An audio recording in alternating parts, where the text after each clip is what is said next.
अरे मुंशिया, हाँ ई दफा कणक दी क्या सूरत हाल है? यार साहब ई मारी तक क्या दसूं, कणकां दी सूरत हाल बहुत खराब है।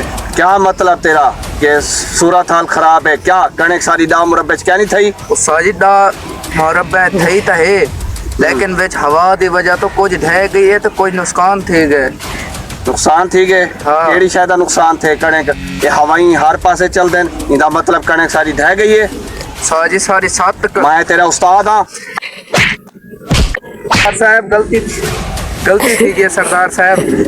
शुरू तो सारे ना रहने पैसे ही पर उस्ताद ही था गुस्से बस मैं ते को आग दीते एन था, अगर तय मैं को उस्ताद सरिया ठीक है तो मैं है तेरा सरदार सिर कलम करवा सा। ठीक है सरदार समझ आइए? साहब, आखिरी बात आज जो रकबे दा विजिट करूं, रकबे को देखूं। सरदार साहब। चला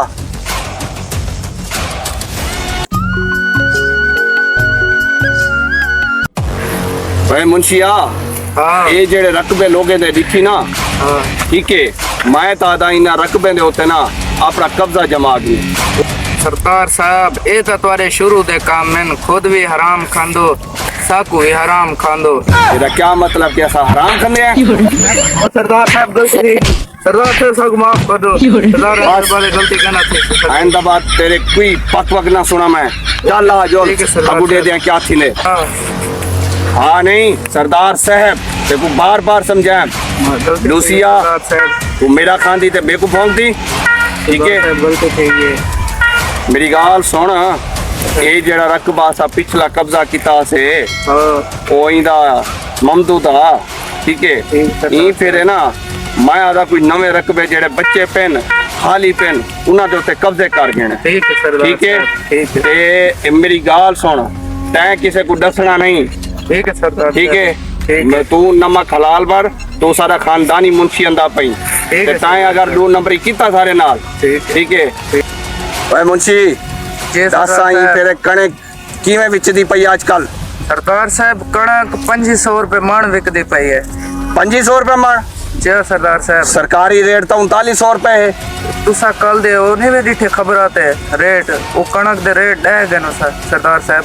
अच्छा हाँ देखे न अगर होया कूड़ तो मैं तेरा सिर कलम करवा दे बस, मेरा आखिरी फाइनल फैसला हो सा, ठीक है ठीक सरदार है? साहब। जड़ी दाम मुरब्बे जमीन कणक रहे से उन कणक को बेच, ठीक है? ठीक है ते सरदार साहब। कुछ लोगों दे कणकियां भी खसने, ठीक है सरदार साहब। ठीक है? जेड़ा ना देवे उन्हां को मेरे देरे दे घेना भी, ठीक है सरदार साहब। ठीक है? ठीक है। उन्हां को जिवें डकवेंदे से कुटेंदे से डरा ते उन्हें ते मडिया खसने बस। ठीक है आज लू सरदार साहब।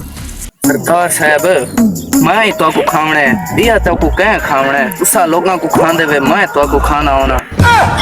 कहीं बक करे ना कहीं। वो सरदार साहब थोड़ी तारीफ करे ना खाना नहीं मैं। अच्छा तारीफ करे ना कहीं। जी, जी, चलो सरदार ठीक है साहब। ठीक है, तारीफ ही मैं कितना कर तारीफ ठीक। करे से ना मैं तेरे तनख्वाह ही बता दे सा। ठीक है, आज सरदार लू साहब। रकबे को देखूं।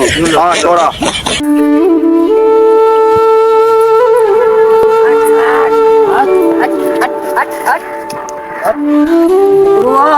जी इधे आप बकरिया 400 रुपए इधे आप बाने हैं सुकून नाल चलो बाहर ने हाल वाजिद तेरी कणक की होती है। अल्लाह दे रहमत है, अल्लाह दा शुक्र है सही थी पई चंगी थई है। तू सुना तेरी कणक किए थई है? मेरी अल्लाह का करम है सही थी ये। चंगा थी गए। हां बट बेचन मंडी है वाजिद वो जड़ा जमींदार नहीं बताऊंदा जी है ना खुद दी दा कणक ढह पई है ते बियन कितनी वदे नजा पाती वदे कोई बकार बंदा है पता नहीं कितने गुथाने दित्ती वदे हैं कितने दे पाते खादी वदे बकार बंदा है ता कोई है ना। अल्लाह से आए सरदार कहीं को न देवे। हाँ मतलब पास जड़ा उन्हें चावड़े बोले ना उन्हें को ढकवा देंगे और चारे जहाँ गरीबों को होना चाहिए क्या उन्हें कोई बोले तो वाले ढकवा देंगे। अच्छा ताला बोला तो ये दुआ करे नहीं मैं जालिम कहीं को भी ना मिले मैं ए शक ना मिले कहीं को बेकार बंदा है।